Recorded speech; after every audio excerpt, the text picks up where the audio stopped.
Visto de Fora. Sejam bem-vindos a mais um Visto de Fora, como sempre com Olivier Bonamici e Begonha Inigas. Bem-vindos, boa noite. Olá. Boa noite. Hoje começamos assim.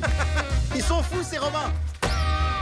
Os romanos são loucos e a história de Asterix chega à Lusitânia, caso para dizer, chega a Portugal. Asterix na Lusitânia, apresentada esta quinta-feira mundialmente. Vocês são fãs de Asterix, Olivier? Conta-me coisas.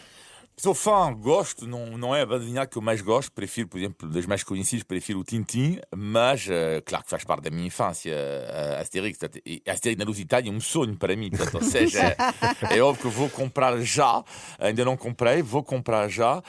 Só uma pequena referência em relação a isso, uma coisa engraçada em relação a este álbum, é que há muitos personagens do Asterix na Lusitânia que acabam em Escha, Sacanecha, Biscateja, as duas por três. E uma coisa que é engraçada, porquê? Qualquer francês, visto de fora, talvez vos aprender, vos ensinar uma coisa, que é qualquer francês que visita Portugal, e é o caso dos autores, acham que os nomes todos em Portugal, ou as palavras todas, acabam em chu. E a minha irmã, quando vem cá, ela acha que a língua portuguesa acaba o som em chu. Português, francês... Já ouvi isso, de facto, e não só de franceses. E então, resultado, eles colocaram os nomes quase todos. Tentaram colocar os nomes que acabam em chu. Outro ponto engraçado, disseram, não sei se é verdade, mas que é uma empregada, eu acho que é verdade, uma empregada de mesa que se chama Benfica. No álbum do Asterix. E um terceiro ponto, achei brutal, infelizmente não posso. Eu sei que é uma iniciativa genial feita por um restaurante no Porto, que é um jantar de javali, a propósito do Asterix, e com dois historiadores. Um vai falar da Lusitânia e da Galécia, neste caso, e o outro do Asterix. Portanto, é jantar javali com a história à volta disto. É no Porto, daqui a uma semana, só fazer a busca na internet. Muito bem, acredito que vai estar no Porto. Begonha, já houve um Asterix na Espanha, não é? Agora chega à Lusitânia. Que eu tenho em casa, eu adoro. Eu gostava muito mais de criança de Asterix e Obelix, que em Espanha dizemos assim, Asterix e Obelix. Do que Tintin, reconheço. E então adorava ler e acho que vou comprar. Vou comprar esta banda desenhada, vou comprar. Eu também estou muito curioso. Feita esta primeira apreciação por Olivier X e Begonix, vamos à Analix da semana. Vamos aos temas que marcam a atualidade europeia.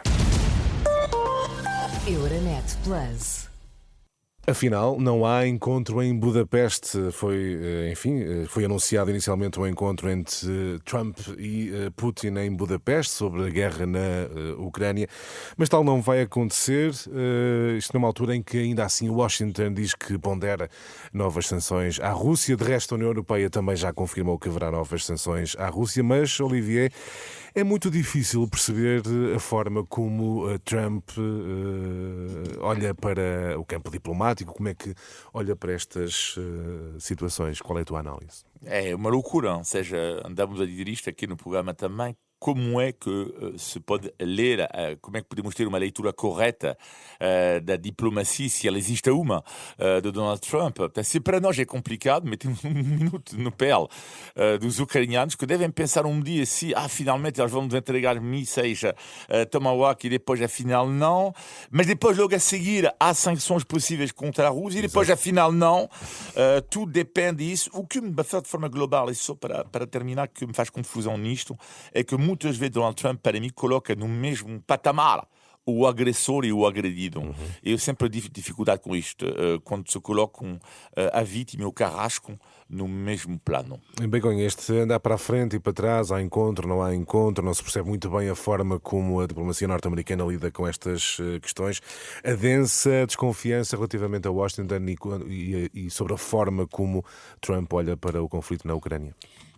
Trump olha para o conflito da Ucrânia como olha para as súas empresas, como olha para qualquer asunto com o que ten de lidar. Non temos de ver máis do que como ele convoca os xornalistas na sala oval da Casa Branca e na súa mesa a demostrar o seu poder rodeado da súa equipa, sempre igual, ou senão no avião, mesmo a partir de viaxen ou mesmo dentro do avião, xa nos habituou a esa comunicación ao estilo Trump e a querer lidar con todo como se fose unha das súas múltiples empresas do seu emporio. Que acontece?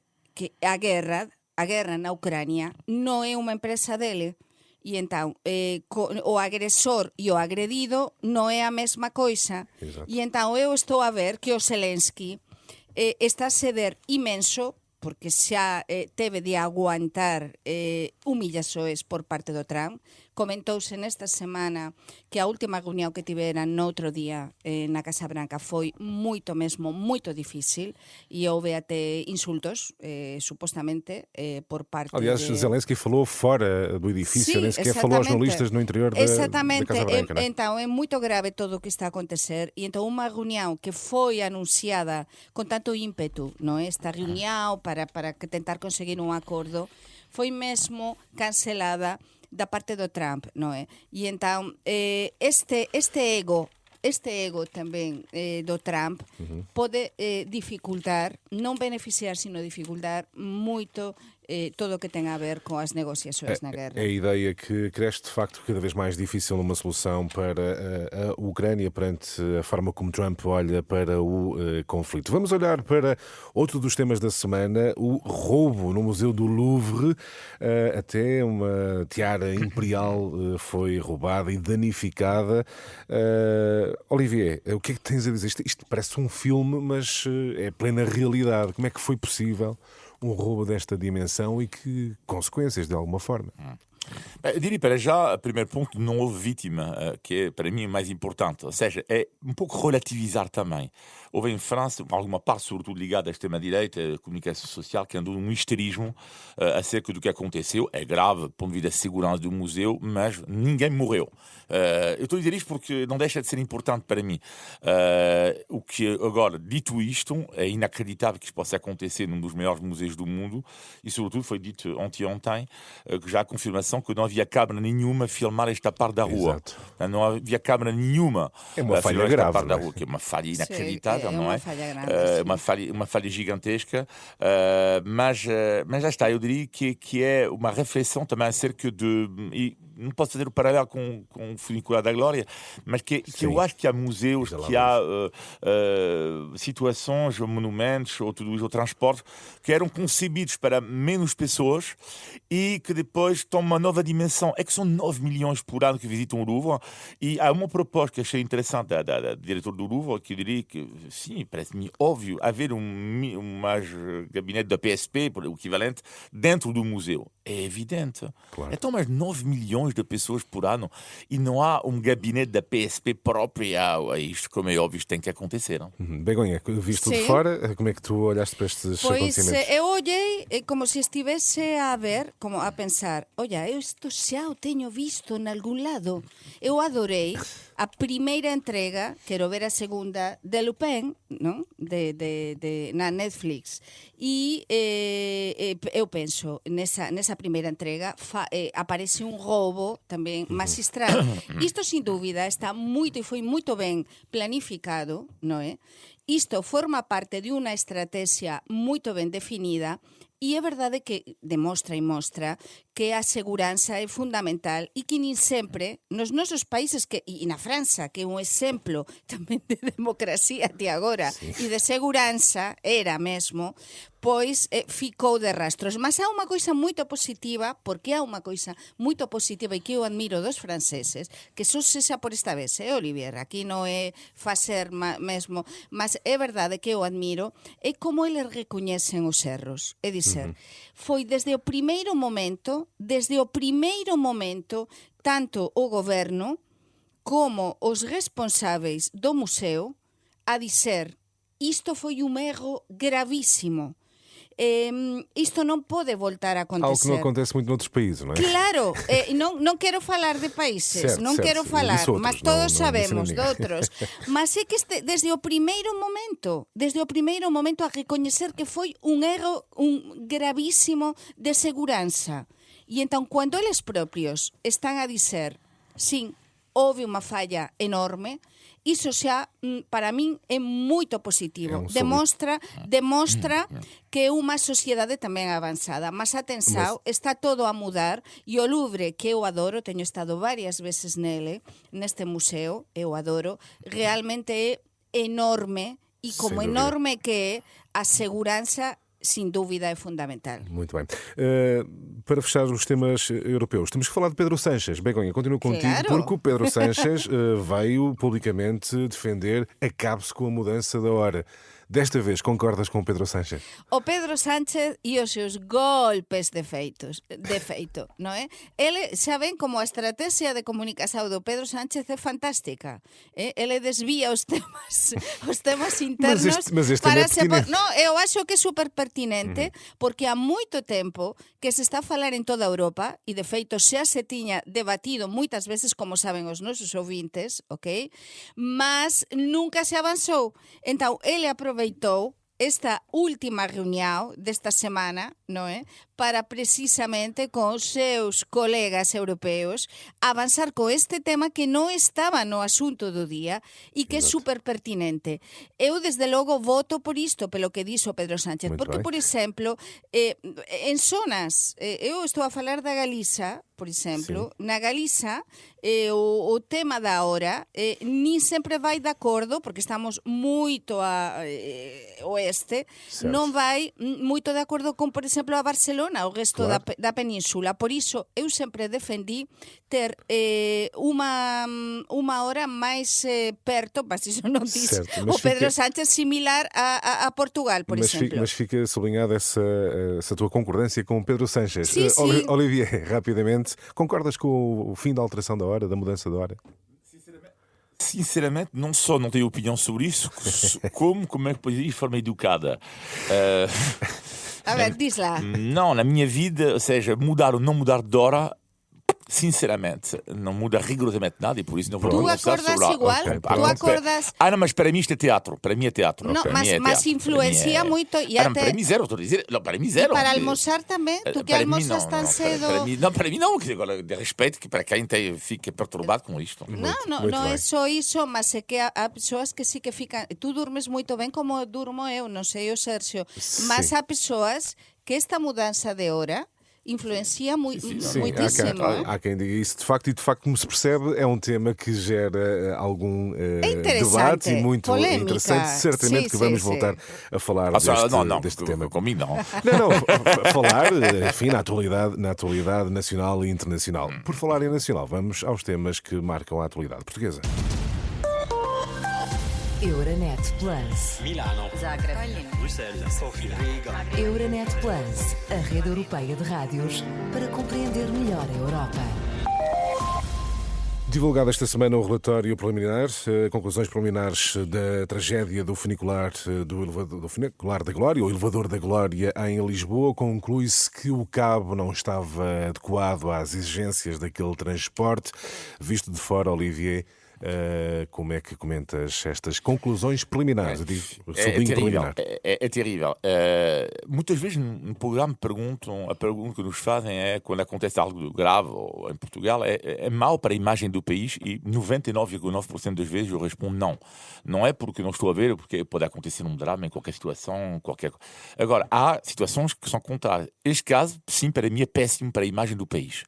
Mas péssimo mesmo, porque morreram pessoas, não é? Portanto, mas é que é péssimo mesmo, por causa de uma espécie de amadorismo que não tem palavras, ou seja, saber que o cabo não está certificado. Uau! O sistema de frenagem que não é testado desde a Primeira Guerra Mundial.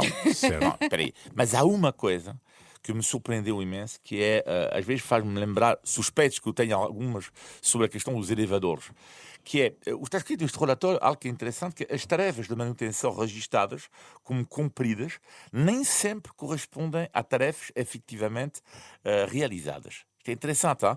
Do tipo, sim, tá, porque às vezes nós... Pode ser uma suspeita do elevador. Sim. Foi verificado o dia, sim, mas tem uma cruz. Mas será que alguém mesmo verificou isto?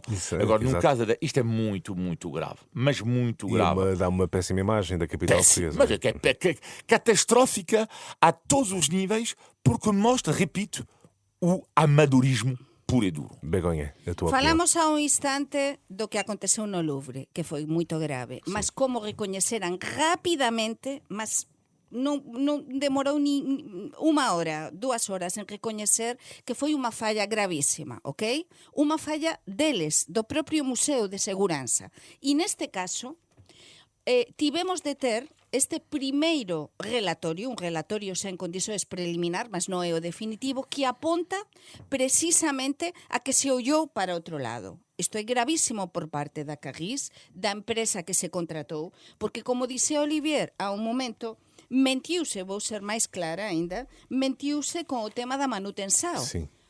Deixo entender que se tiña feito esta manutenção e non se tiña feito a manutenção. E este cabo non se tiña ni trocado ni mudado e todo o propio sistema. Isto demostra tamén o que tantas veces pensamos os que xa quase somos portugueses e moramos cá há imensos anos. E é que eu non sei como non acontecen máis coisas, ok? Eu, ás veces, rezo para que não aconteça mais coisas, porque neste Deixa-me caso... sublinhar aqui, o cabo foi mudado, o cabo é que não estava adequado às exigências daquele transporte. Não é? Mas a manutenção non se fez como se tiña dito que se tiña feito. Dices, mentiuse con isto. E cando se mente, non é? E entón, a Carris, desde o primeiro momento ollou para outro lado, neste caso, depois do que aconteceu. Isto ten de servir realmente para mudar, e eu acho que vai servir, para mudar todo o que é a fiscalização, a contratação, como xa se vai ver, deste tipo de transportes. deste tipo de transportes, porque son transportes que levan todos os días a miles e miles, non só de turistas, tamén Muitos de portugueses. portugueses. Quem reside em Lisboa, Exatamente, naturalmente. e então é fundamental isto. Muito bem. Vamos rapidamente, peço-vos uma palavra sobre Francisco Pinto Balsemão, que morreu esta semana aos 88 anos de idade. Olivier, uma palavra sobre... Uma palavra é um homem, para mim, responsável da liberdade, da defesa da liberdade de expressão em Portugal. Eu diria também que era um homem moderado, que é algo hoje em dia que é cada vez mais raro, um social-democrata que é ainda mais raro. E eu diria também um homem que instalou, lá está, uma televisão, a primeira televisão privada, muito tarde, de certa forma, porque estamos a falar no início dos anos 90, na Chassic. Isto surpreendeu-me quando eu cheguei aqui de ver que o primeiro canal privado, afinal, era super jovem. Sim, foi em 92.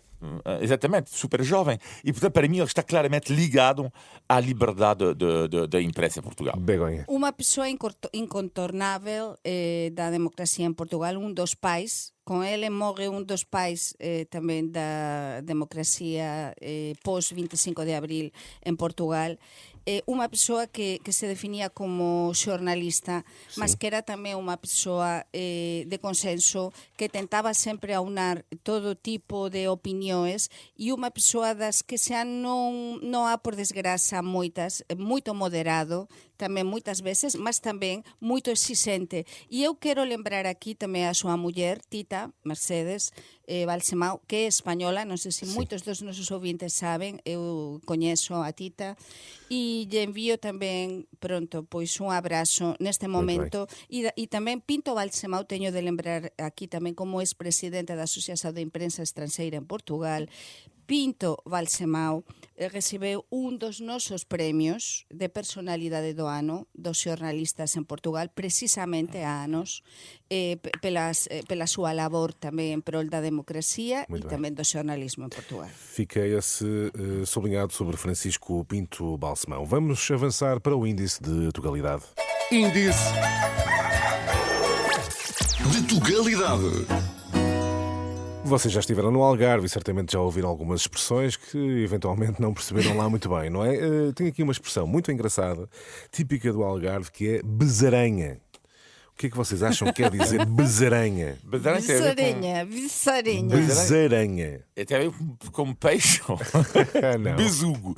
Uma mulher besaranha. É um verbo do besugo. Mas utiliza-se para pessoas, para quê? Não, para assim, uma expressão pode ser está uma besaranha muito grande. Barulho. Besaranha. Uma confusão. É quase confusão. Confusão. Confusão A quase. França. É quase. A Mas França ganhou hoje. Não é confusão. É quase. Mas Confusão. é um fenómeno meteorológico, digamos assim. Nevoeiro. Não. Uma tempestade. Quase, Olivia, quase. Foi ao poste. Besareña é Uma muito bom avaria de tempo. eletricidade, como se diz, um Besareña apagão. muito calor, muito bochorno. Também não. Dou-vos mais uma oportunidade a cada um. Besareña, está uma besareña na praia. Uma Por exemplo, pode Uma ser. besareña é... Estamos a dizer que não é calor, não é nevoeiro, é chuva miudinha, Um não. artifício, um fogo de artifício. 2, 1 é ventania. Está uma grande ventania. Ah, Besaranha besaranha. é uma expressão para Besaranha. ventania no Algarve. Por exemplo, Já o que nós sabem. dissemos levante, Algo que tu nunca está usas, levante, algo por que tu exemplo. nunca usas na vida. Obrigado, Sérgio, por esta coisa. Mas podes ir a uma praia do Tens Algarve. que ir no Algarve apanhar uma tempestade e te lembrar da palavra. Nunca usas. Portanto, Besaranha. quando no Ventania, norte se atenção. diz, quando no norte se diz nortada, no Algarve se diz besaranha. Besaranha, Ok. exatamente. Ok. Ficam com esta expressão tipicamente algarvia quando forem às praias do Algarve. Muito bem, vamos ao negativo e positivo. Negativo, Begonha, da semana. Pois estamos a falar dos transportes e precisamente eu ontem tive de apañar o metro, que apaño moitas veces, e fiquei tamén triste e a verdade desencantada porque me está a acontecer moito ultimamente cando eu pego no metro que non funcionan as escadas rolantes. E entao, isto, os nosos ouvintes que apañan o metro todos os días, non sei como está no Porto, mas en Lisboa está bastante desastroso. Estou a O falar metro? das, Estás a falar sim, do no metro. O metro no Porto, pela minha experiência, naturalmente, e de algumas pessoas, está a funcionar muito bem. Pois, as veces que eu peguei no metro, ou apañei o metro no Porto, a verdade é que correu moito ben. E as Mas escadas en rolantes Lisboa, também. as escadas rolantes, en concreto, por exemplo, na estação de Marqués de Pombal e todo, non, e outras estações, non está a funcionar. E depois, o que demoran tamén as carruaxes en chegar, ok? Dunha carruaxe a outra. Eu acho Muito que bem. estamos no século XXI e o metro é um transporte fundamental. Há aqui um approach da Begonha, deixou de falar dos comboios da CP para o metro em Lisboa. Muito bem, fica este sublinhado. Olivia, o teu negativo da semana. Bem, o negativo é cada vez mais, infelizmente, nas tascas a ver os chamados pratos empratados, algo que eu não suporto, que é a comida diretamente no prato. No outro dia fui comer uma cachupa para o jogo do Cabo Verde e achei-la terrível. Terrível. A comida estava diretamente no prato. Não. Eu amo os tachos. Eu amo as travessas. Eu amo abrir o tacho e cheirar a comida. E depois eu acho que o tacho é a comida mais cristã que há, porque não só porque é um momento de partilha, ou seja, muitas vezes partilhamos uma dose para dois, uma dose para três, e é abrir o tacho. E não, faz favor, isto é coisa terrível que é a comida diretamente do prato, eu odeio. Em defesa do tacho, Olivia, para mim sim, e não do prato individual. O teu positivo agora, Begonha? O meu positivo chama-se A Música ao Fundo do Túnel. Então, Sabem o que é? O que é? Diz É lá. uma iniciativa que nasceu na pandemia, aqui em princípio em Lisboa, por parte dun español e por parte dun portugués. Non sei se se lembran que no metro, en Lisboa, eu xa tiña falado, mas non sabía que estaban eles por trás, olla, tiña falado da música, non é? Que acontecía ás veces, se até un piano perto do El Corte Inglés, na estação do El Corte Inglés, non vou falar só de coisas negativas do metro, ok? E então isto comenzou no metro para dar apoio tamén ás persoas que estaban a pasar un mau bocado na pandemia. E esta iniciativa é unha iniciativa tamén para dar apoio ás persoas con unha doença mental. É dizer, para dizer, pede axuda. E que aconteceu? Ontem teve lugar un primeiro festival, é o quinto, mas o primeiro deste ano, en Lisboa, na estação dos, por iso apañei o metro, do Alto dos Muiños, no auditorio, con cantores impresionantes, entre eles João Pedro Paes e outros cantores que eu adorei o espectáculo, precisamente para dar voz e apoio ás persoas que están a padecer algún tipo de doença mental e apoiar isto. É sempre louvável. Quero dizer aos nosos ouvintes que no Metro do Porto, na próxima semana, xo que no día 28, vai ter lugar outro festival tamén de A Luz ao fundo do túnel, então que estesen atentos porque os ouvintes, porque vai acontecer, e isto vai acabar en Barcelos no día 30 de outubro. Portanto, é unha iniciativa moito importante porque eu acho que a doença mental ninguém estamos exentos de padecer doença mental nestes tempos. E muitas vezes desvalorizada. E obrigado, Begonha, por essa dica música ao fundo do túnel. É assim, não é? Exatamente. Muito bem. A música ao fundo do túnel. Muito E podem ver nas redes sociais também. O teu positivo, Olivier? É curioso porque o positivo esta semana também tem a ver com uma iniciativa. Portanto, para já, o meu positivo tem a ver com as associações culturais e recreativas em Portugal, por não me adoram o trabalho delas, e vou falar de uma associação que se chama Relâmpago, que tem a ver com o desporto, mas o desporto popular. Basicamente, o que eles querem fazer é conectar as pessoas dos bairros através do desporto, oferecer capacidade às pessoas à prática do desporto, a essência do desporto. E porquê que eu falo disto? Porque no último fim de semana fui ver uma iniciativa do Relâmpago e do Miratense Futebol Clube, faz favor, no bar de São Vicente, em Lisboa, que é a subida, apenas só 600 metros, uma subida de bicicleta das pessoas todas do bairro. É algo de mágico. Eram 600 metros, milhares de pessoas nas ruas, com as varandas enfeitadas, todas as pessoas a apoiarem os participantes, que faziam esta subida terrível, de uma das ruas mais íngremes de Lisboa, e esta associação faz um trabalho brutal, que é conectar as pessoas novamente ao seu bairro e também ajudar, de uma certa forma, as pessoas do bairro a praticar desporto. É a beleza, a essência para mim do desporto, o chamado desporto popular. Fantástico. Obrigado, Olivier. Obrigado, Begonha. Chegamos ao fim de mais um Visto de Fora. Encontro marcado para a próxima semana. Boa noite, um abraço. Tá, Boa noite. Obrigado. Visto de Fora.